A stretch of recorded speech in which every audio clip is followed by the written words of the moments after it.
네, 여러분 안녕하십니까? 웨이슈TV 장진영입니다. 7개 업체 충전 동맹 테슬라 이제 어쩌나? 라고 써봤습니다. 그러죠. NACS가 공개되면서 언론들이 테슬라 슈퍼차저가 점령, 현대 이제 어쩌나? 뭐 이런 식으로 기사를 내왔어요. 심지어 공중파에서까지 충전 기술과 커넥터 규격을 구분하지 못하는 촌극을 벌였습니다. 심지어 왜 현대는 가입을 안 하냐는 등 주로 이런 채널들은 테슬라 주식 채널이기 때문에 추천드리지는 않습니다. 현대그룹은 800V 시스템으로 400V 기반 충전기의 CP통신은 EGMP의 충전 속도를 만족시킬 수가 없는데요. 실제로 슈퍼차저에 EGMP를 걸면 일시레이트도 채 나오지 않습니다. 또한 NACS 커넥터 캐드 공개와 슈퍼차저 인프라 오픈은 사실은 테슬라에게 좋은 상황이 아니다라는 말씀을 드렸는데요. 슈퍼차저 인프라 사업 영역에서는 더 많은 차량을 고객으로 만들 수 있다는 점이 유일한 이점인데 이것도 리스크가 하나 있죠. 테슬라는 공용 충전기를 만들어 본 적이 없다는 겁니다. 또한 기존의 V3까지의 슈퍼차저는 400V 시스템을 기준으로 하므로 최근에 인스톨된 V4 베이스가 아닌 이상 500V 이하의 출력 전압을 갖습니다.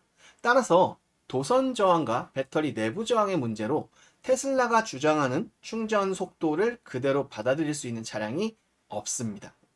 이 설명을 최근 들어 계속 드리고 충전 실측 그래프까지 측정해서 공개해드리고 있는데요. 이에 테슬라 오너 입장에서는 본인들만 사용하는 인프라를 여기저기에 오픈해야 하니까 안 그래도 공용 인프라가 아니라 차량 한 대당 충전기 대수가 가장 적은 테슬라 차량 입장에서는 불합리한 점이 이만저만이 아닙니다.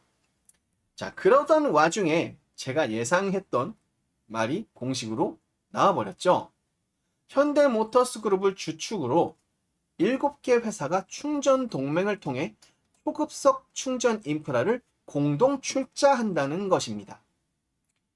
BMW 그룹은 이미 그룹 홈페이지에 톱 뉴스로 해당 연합 소식을 걸어두었습니다. 거점은 일단 북미고 현대모터스 그룹인 현대기아를 중심으로 BMW, GM, 혼다, 벤츠, 스텔란티스 그룹이 참여를 하는데요. 말이 7개사지 이들이 가진 브랜드를 나열하면 BMW, 미니, 롤스로이스, 쉐보레, 뷰익, GMC, 캐딜락, 혼다, 현대, 기아, 제네시스, 벤츠, 크라이슬러, 지프, 다치, 램, 트럭, SRT, 마세라티, DS, 오토모빌, 시트로엥, 란치아, 오펠 등등 수십 개의 브랜드가 포함됩니다. 자, 그런데 여기에는 재미있는 공통점이 있습니다. 무엇이냐? 바로 800V 시스템이 적용된 전기차 플랫폼을 갖고 있거나 앞으로 도입할 예정인 브랜드들이라는 것인데요. 첫 번째는 현대, 기아, 제네시스입니다. 사실 7개의 회사 중에 2개가 한 그룹사인데 따로 연맹을 맺었다는 게 좀 특이하긴 한데요. 현대모터스 그룹은 총 3개의 브랜드, 현대, 기아, 제네시스를 가지고 있으며 현행 양산차 중 가장 뛰어난 전기차 플랫폼 eGMP를 보유하고 있고 ES도 개발이 거의 끝나가고 있습니다. 800V 시스템을 가장 선구적으로 양산에 구현해낸 독보적인 기업이죠. 그리고 이들은 이미 e핏 충전 스테이션을 운용하고 있기도 합니다. 자, BMW는 삼성 SDI와의 협업으로 800V 시스템 기반의 노이에 클래스 플랫폼을 개발 중인 것으로 알려졌습니다. GM은 이미 LG를 통해서 얼티움 플랫폼을 개발하였고 양산 체제를 갖춰 나가는 중이죠. 얼티움 플랫폼은 800V 시스템의 전기차 플랫폼 중 가장 큰 사이즈의 플랫폼입니다. 200kWh가 넘는 배터리를 넣을 수 있습니다. 자, 벤츠는 작년에 현대모비스로부터 eGMP의 전륜 후륜 셰시를 납품받아 24년부터 적용하는 것으로 기사가 났죠. 배터리는 중국제를 쓰더라도 셰시를 그대로 쓴다는 것은 EGMP 시스템의 구성을 유사하게 가져갈 확률이 높다고 보여집니다. 이미 지리자동차 산하라고 봐도 무방해진 벤츠의 지분 구조는 중국 지리의 프리미엄급 전기차인 지커의 시스템, 즉 800V 시스템을 도입 준비 중이라는 뜻이 됩니다. 지커는 EGMP를 많이 벤치마킹한 것으로도 잘 알려져 있습니다. 자, 그리고 스텔란티스 그룹은 LG와의 선행 연구를 통한 협업 중인 것으로 알려졌습니다. 즉, 얼티움 플랫폼에 적용된 800V 시스템에 준하거나 더 나은 것을 목표로 개발 중에 있다고 합니다. 또한 배터리는 삼성 SDI와 미국의 배터리 공장을 건설할 예정이죠. 재밌는 거는 혼다인데요. 사실상 개인적으로는 혼다가 아니라 폭스바겐이 들어갈 것이라고 예상을 했지만 폭스바겐은 그 어떤 얄팍한 자존심 때문에 다른 길을 선택했죠.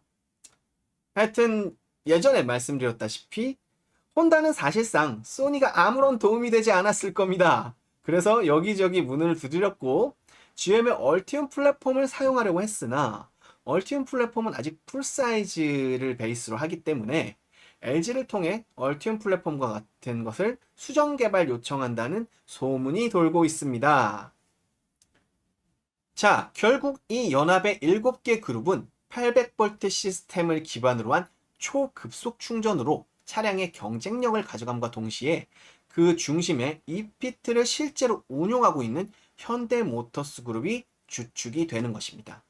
이에 반해 테슬라의 NACS 공유를 통한 슈퍼차저 인프라 공유는 현재로서는 포드만이 참여하는 형태가 됩니다. 테슬라의 슈퍼차저의 경우 다양한 차량에 대한 호환성 경험이 없을 뿐더러 사용자 피드백이 가능한 구조가 아니라 NACS 연합에 들어간 타 브랜드 차량은 슈퍼차저를 완벽하게 호환하기 위해서 테슬라의 모든 차량 데이터를 제공해야 한다는 리스크가 생깁니다. 이거는 상당히 부담스러운 부분인데요. 그런데 이 7개사 연합은 다릅니다. 애초에 이핏의 OEM 사업자인 SK 시그넷과 대형 채비는 공용 급속 충전기 사업자이며 이 둘은 초창기부터 시장을 견인해온 업체입니다. 공용 급속 충전기에서 얻은 호환성 데이터를 기반으로 이핏은 다양한 차량에 특화된 프로파일을 제공할 수 있습니다. 이미 현대그룹의 차량들은 그렇게 구성이 되어 있고요. 즉, 7개사 연합의 차량들은 테슬라의 NACS 연합에 가입하는 것과 같은 데이터 공개의 리스크가 없게 된다는 거죠. 따라서 데이터를 요구하지 않고도 모든 연합 차량에 대한 호환성을 보장할 수 있다는 장점이 있습니다. 또한 이피트를 기반으로 한 충전기는 테슬라의 슈퍼차저 V4급의 스펙을 갖고 있습니다. 거기에 CCS1, 즉 DC 콤보 뿐만 아니라 듀얼 암 타입으로 NACS를 제공한다는 공표를 했죠. 즉 이제 테슬라 오너들이 발에 맞지 않던 이피트를 사용할 수 있게 된 겁니다. 이렇게 되면 충전 인프라 사업자로서의 테슬라의 입지는 매우 위태로워질 수 있습니다. 이미 NACS의 충전 케이블로 인한 전류 문제를 언급드렸습니다.